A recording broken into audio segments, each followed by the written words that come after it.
dhammaantiin waad salaamantihiin marka dambana waxaan salaamayaa dalada hil wadani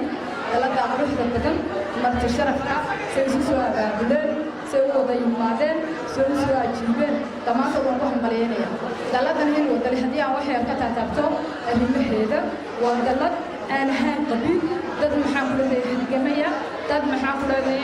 leedahay dalkooda u hiilinaya dad reer wadaniya sharaf iyo quruxba leh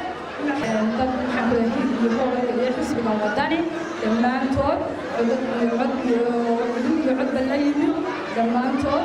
waxa weeye dad u heegana isbedel waa dhalinyaro qurux badan islaamo dhalinyaro dad u heegana inay wax bedel sameeyaan oo dalkan isbedel helo waa dad u heegana waa dad maxaan ku leedahay qabiil ahayn waa dad maxaan ku